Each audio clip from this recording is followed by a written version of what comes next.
Howdy homies, I'm Sarah. Today we're going to be talking about my favorite books because I thought what better of a way to get to know me than to know what my favorite books are. I have quite a few favorite books, but I narrowed it down. I'm not really into series, so all of my favorite books are independent novels. A lot of my favorite novels are by the same author, so I just picked one book per favorite author that I have. So to begin with, this is my all-time favorite novel, Diary by Chuck Palahniuk. It's not one of his best known novels, but I think it's the most artful and most beautiful. It revolves around this woman named Misty Wilmot. She marries this man and moves to this island when she is young. She begins as an artist and kind of her talent dwindles away from her with the married life and everything, and she becomes a waitress at the local island hotel. Her husband becomes pretty unhappy in their marriage and he attempts suicide. So a good portion of this book is with him in a coma. And it begins with Misty's husband, who is a contractor, renovates houses on the island for the people who live there. And once he is in a coma, his customers start contacting Misty after he's in the coma about rooms that have gone missing in their houses. It could be anything from a kitchen to a linen cupboard. So that kind of begins like the weird tone of this book. It's just a beautiful, funny, amazing book, and I love it. Next, I have a book that I only read recently. I just finished it about a month and a half ago. My husband had been trying to get me to read this for a very long time, and I kept putting it off, saying that I didn't think I would like it, and it's not kind of the thing that I would usually read. Ready Player One is now one of my favorite books. The premise of it is that it's in the future. It's 2044. It's not post-apocalyptic, but it's definitely a dystopian. The world they live in is really dirty and grimy, and there's not a lot of good in it. Causes everyone to turn to what is called the Oasis. It's a virtual reality where people can go, plug in, have their avatars, and interact with one another. They can travel world to world in this alternate reality type of oasis. What I really like about this book is the journey that's in it. It's full of like turns and twists and mystery. It's kind of like you try and solve it as you go because it's full of pop culture references, and it's just riddled with 80s movies and games and everything you could ever think of a nerd in the 80s would love. And even though I am not the nerdy gaming type of person, I really enjoyed it because I did get some of the references, and it's more about the journey than it is about the references. And it's a nail biter. You're at the edge of your seat for most of it, and it has a really great ending. I wasn't expecting the ending to occur that did, but I really enjoyed it. Next on my list is kind of a downer. It's The Bell Jar by Sylvia Plath. Probably a lot of you know about this one. It's a semi-autobiographical account of Sylvia Plath herself. It's about a girl who was awarded kind of like a summer apprenticeship at a New York fashion magazine. She's really interested in writing, mostly poetry though, and fashion isn't really the thing she wants to write about, but it is a great opportunity, and it's about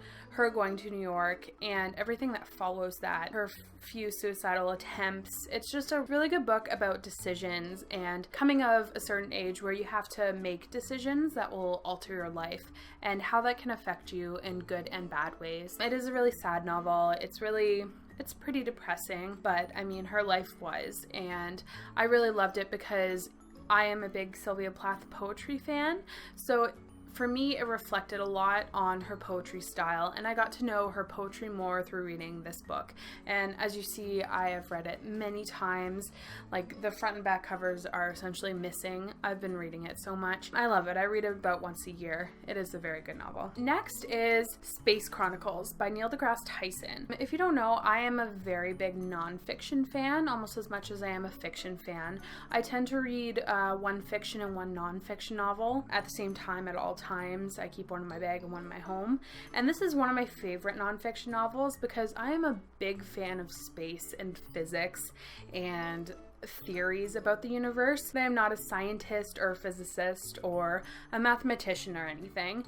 So that's what I really liked about this book. It had a lot of information in it without being too complex, and it was really easy to understand, but very, very interesting, and it taught me a lot. It's kind of about the rise and fall of NASA. It's kind of about the aftermath of the fall of NASA and how America was once the front runner of space exploration, and now how they're being eclipsed by other countries, and whether that's a good or a bad thing, what other countries are doing for space exploration. Next, a lot of you were probably forced to read this book in high school. I wasn't, so I read it I think I was in the 12th grade, just on my own. My friend got it for me for my birthday. It's Catcher in the Rye. When I first read this book, the very first time, I hated it. I knew that there was a lot of hype about it, and everyone I knew, all the teachers I knew in my life, always talked about how important it was to the history of literature and modern literature, and I never understood that when I was reading it, because I just thought it was so boring,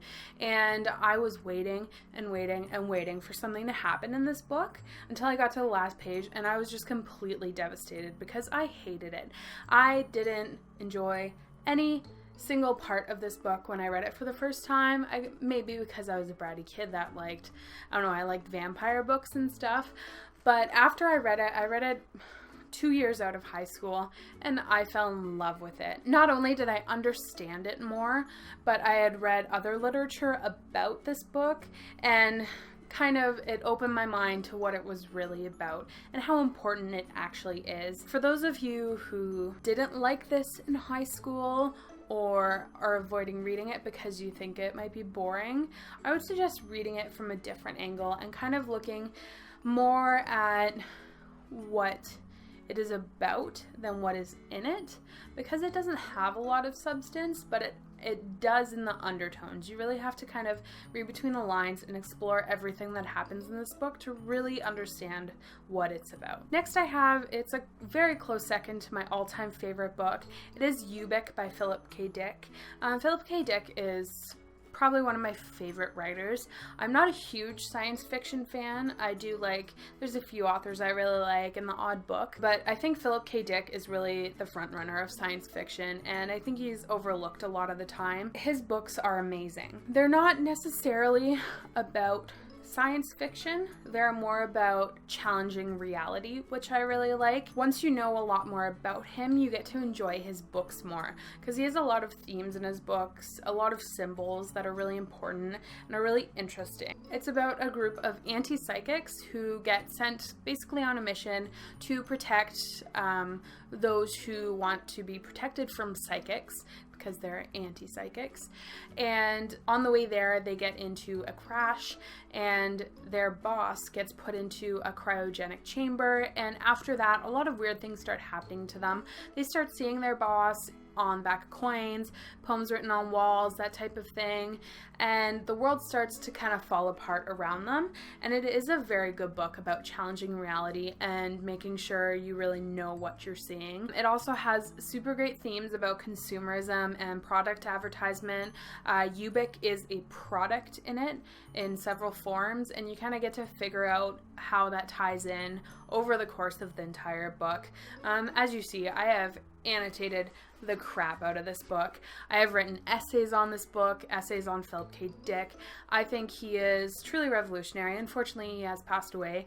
A lot of his books were written kind of at the peak of science fiction. He definitely was a front runner in my books, and if you are a fan of science fiction and you have never read Philip K. Dick, I would highly suggest it, and maybe even starting with Ubik. It's kind of ridiculous at times, it's funny at times, but it is really good. Next is a very strange book that I read. I read it a while ago in high school and I reread it. Unfortunately, I don't have a copy of it. It is very hard to find. You can order it on Amazon, I believe. I just haven't yet. But it is The Book of Flying by Keith Miller.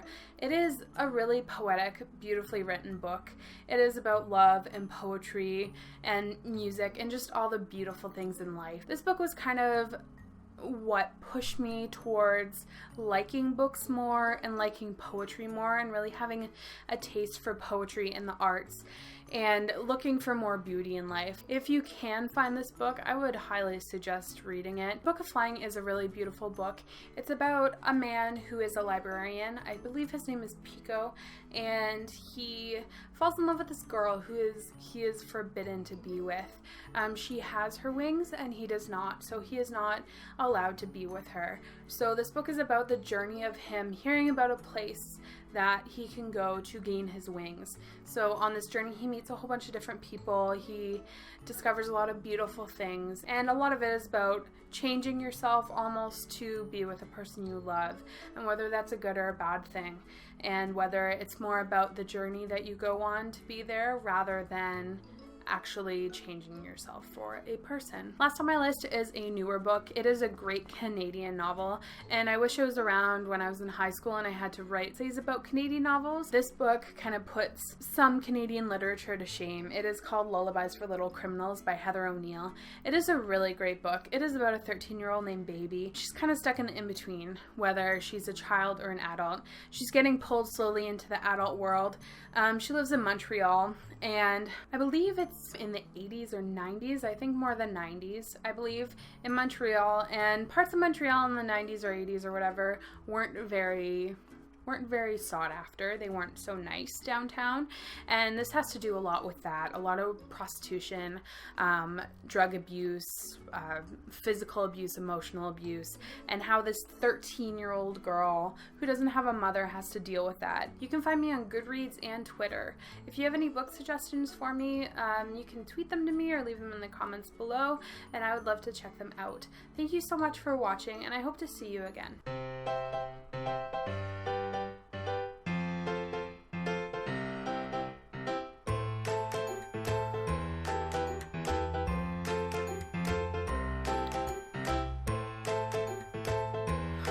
Jordan! What's cracking? I'm cardboard cracking.